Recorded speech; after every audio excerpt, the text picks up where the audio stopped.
बयखौबो जय मसीह होननानै खुलुमहरबाय। अनजाग्रा प्रियफोर, दिनैनि बे भिडिअनि गेजेरजों मोनसे बिसेस आयदानि सायाव जोङो बाथ्राखौ सावरायगोन। बेनो जाहैबाय जों बयबो गिर्जायाव इसोरखौ खुलुमनो सिबिनो थाङो। मोनफ्रोमबो सानडे जेब्ला रबिबार साना देवबार साना सफैयो जों खुलुमनाय सिबिनायाव थाङो।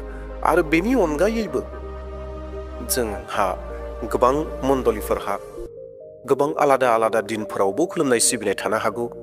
जेरै बुधबारनि मोनाबिलियाव थानो हागौ, समबारनि मोनाबिलियाव थानो हागौ, मंगलबारनियाव थानो हागौ, बृहस्पतिबारनियाव थानो हागौ, शुक्रबारनियाव थागौ, सनिबारनियाव थानोबो हागौ। दा बेबायदिनो आलादा आलादा समाव आलादा आलादा सुबुंफोरा इसोरखौ खुलुमनो सिबिनो थाखाय गिर्जा न'आव थाङो। आरो बेनि अनगायैबो जिहेतु जोंनि गेजेराव गोबां डिनोमिनेसनफोर दङ आरो बे डिनोमिनेसननि व्यक्तिफोरा गोबां सेमिनारफोर खालामो, गोबां प्रग्रामफोरखौ खालामो, आलादा आलादा माब्लाबा सानसेनि फारिलाइ, माब्लाबा साननैनि फारिलाइ, माब्लाबा सानथामनि फारिलाइ, बेबायदिनो आलादा आलादा प्रग्रामफोरखौ खालामो इसोरखौ खुलुमनो सिबिनो, मोनसे रिभाइभेलखौ जोंनि चार्चआव लाबोनो थाखाय, मोनसे जागरणखौ लाबोनो थाखाय बेबायदि फारिलाइफोरखौ खालामो आरो गोबाङा थाङो। नाथाय जोङो मोनसे बाथ्राखौ खोनायो, बेजों बे रायज्लायो, बेनो जाहैबाय गिर्जायावलाय थांदोंमोन माथो जेबोखौनो मोनाखसै होननानै बुंनाय बाथ्रा मोनसे खोनायो। फारिलाइयावलाय थांदोंमोन, सभायावलाय थांदोंमोन, सेमिनारावलाय थांदोंमोन, कनफारेन्सआव थांदोंमोन, बायदि बायदि मुंफोरखौ होयो। नाथाय गैया, जेबोआनो जायाखसै, जेबो सोलायनायखौनो मोनाखसै। स्पिकारालाय मोजां बुंदोंमोन, बुंथिगिरियालाय मोजां मोजां इसोरनि बोसोनखौ बुंदोंमोन, खन्नायफोरालाय मोजां जादोंमोन, मानसिफ्राबो गोबां जादोंमोन, रिपर्टफोरखौ होयो।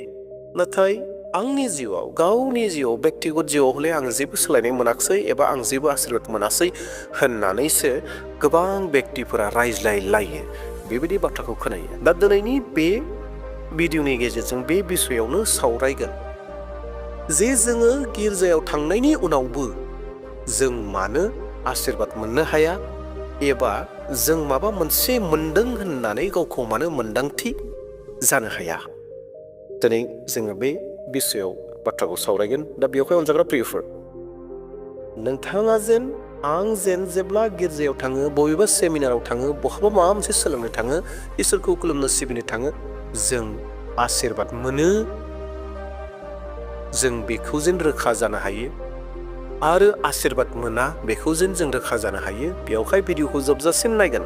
गेजेर ससेयाव माब्लाबाबो नागारनानै थांनो नाङा, नङाब्ला नोंथाङा बाथ्रायाव आद्रा जानानै थागोन। दा बेवहायनो गोसोनि जि साननाय गासैखौबो जेन जों आबुं जानो हायो, बेनि थाखाय भिडिअखौ जोबजासिम नायगोन।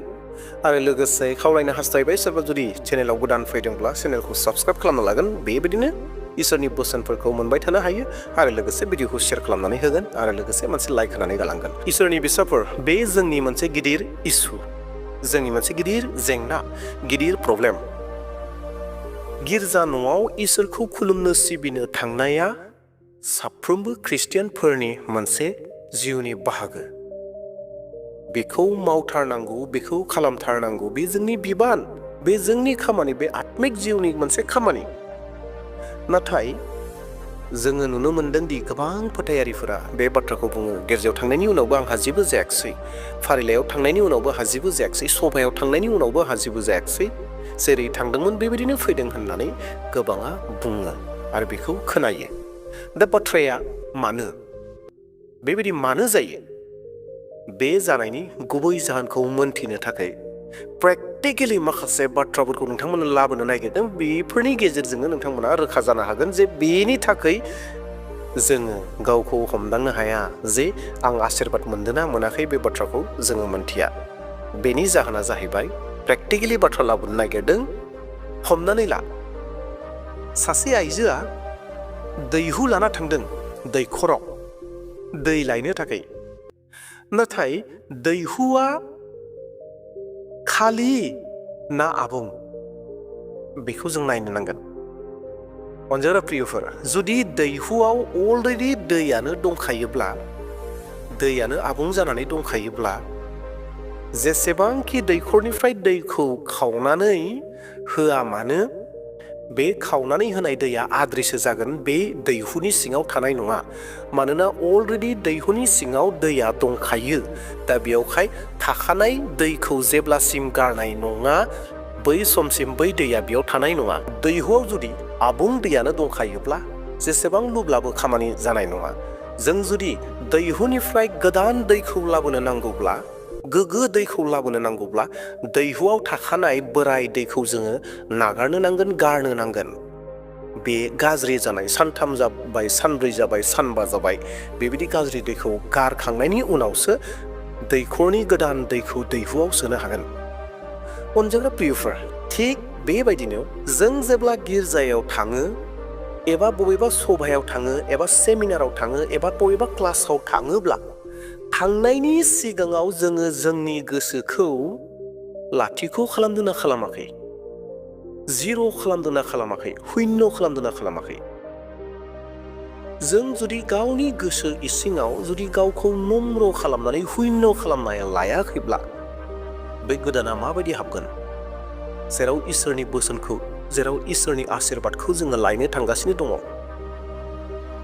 मानोना जोंनि गोसोआव, अन्तराव जुदि गाज्रिया जुदि फिलाप जानानै दङब्ला, आबुं जानानै दङब्ला, बे गाज्रिजों आबुं जानानै थानाय आत्मायाव, गोसो अन्तराव इसोरनि बोसोन, इसोरनि आशीर्बादा माबायदि हाबगोन?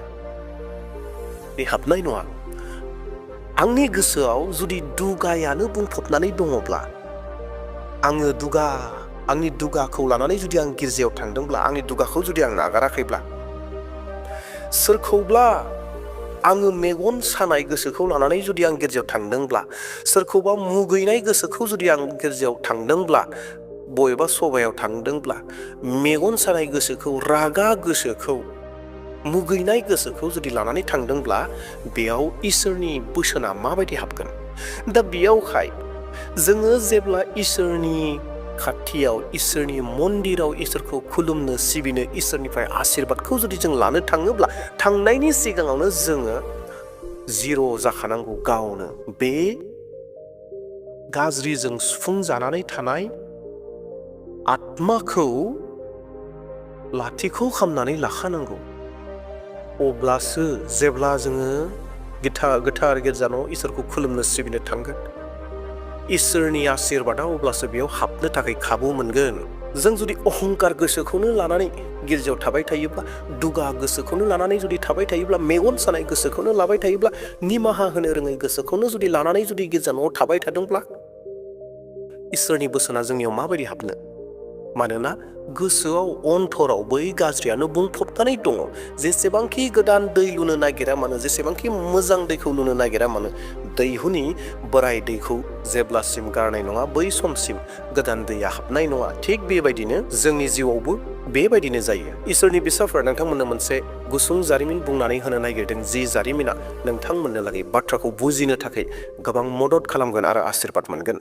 मोनसे मण्डलीयाव सासे गोदानै सायख'नाय सासे पास्टर दङमोन। माखासे दानफोरनि उनाव पास्टर ट्रेनिं जादोंमोन आरो बे पास्टर ट्रेनिंआव बिथांखौबो थिनहरबाय। जायहा गोदानै एपइन्टमेन्ट मोननाय, सायख'जानाय पास्टर, बिथांखौबो थिनहरबाय पास्टर ट्रेनिंआव। बिथाङा थांबाय, थांनानै फैफिनबाय आरो मण्डलीयाव सेथि बारनि थाखाय बे ट्रेनिंनि उनाव जि सानडे गिर्जा दङ, बिथाङानो दैदेनदों पालकआनो, आरो पालकआनो मेसेजखौबो, इसोरनि बोसोनखौ लाबोगोन। आरो बिथाङा जेब्ला इसोरनि बोसोन लाबोनायनि सम मोनबाय, सम जाबाय, बै समाव बिथाङा पास्टर ट्रेनिंआव थांनायनि एक्सपिरियेन्सखौ बिथाङा बुंदों।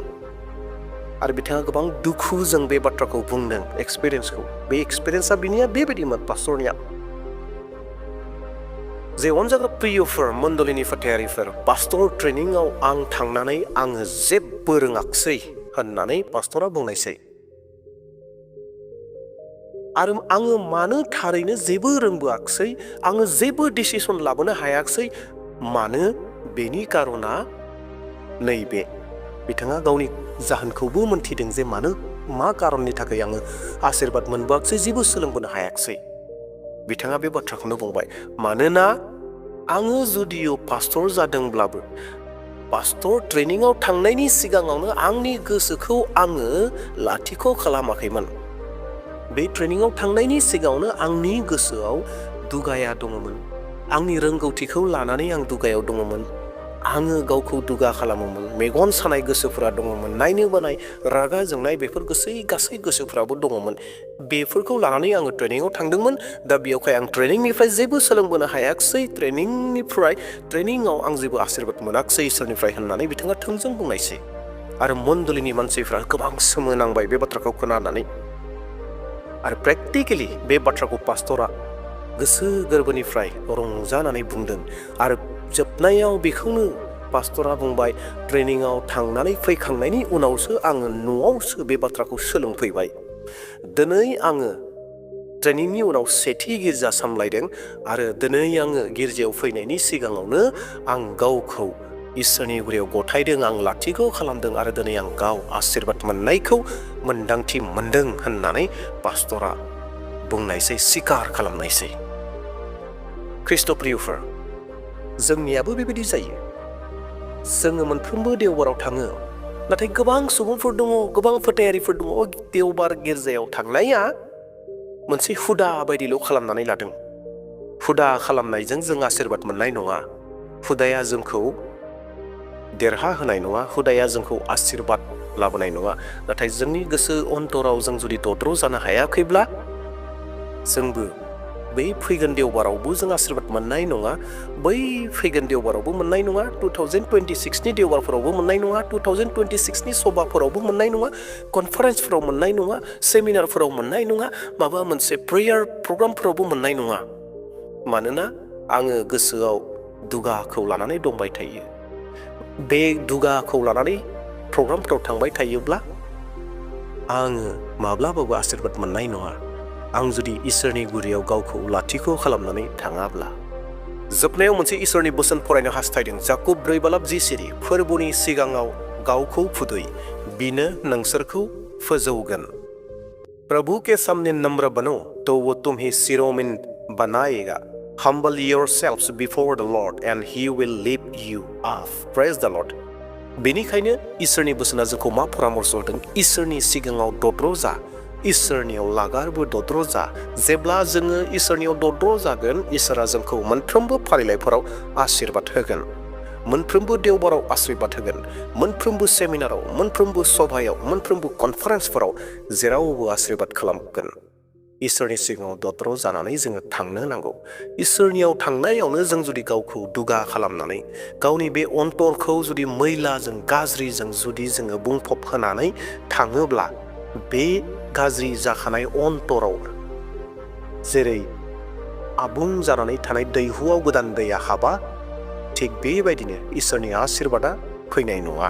दा बेयावखाय इसोरनि सिगाङाव दद्र' जादो, इसोरखौ लोगो हमनायनि सिगाङाव गावखौ फोसाबदो आरो इसोरनि आशीर्बादखौ लादो। देवब्ला प्रियफोर, दिनैनि बे सावरायनायनि गेजेरजों बावना थानाय बाथ्राफोरखौ एसेब्लाबो गोसोआव फैदों आरो माखौबा एसेब्लाबो सोलोंदों होननानै फोथायदों। दिनैनि इसोरनि बोसोनखौ बेसेयावनो दोनथ'बाय। Thank you.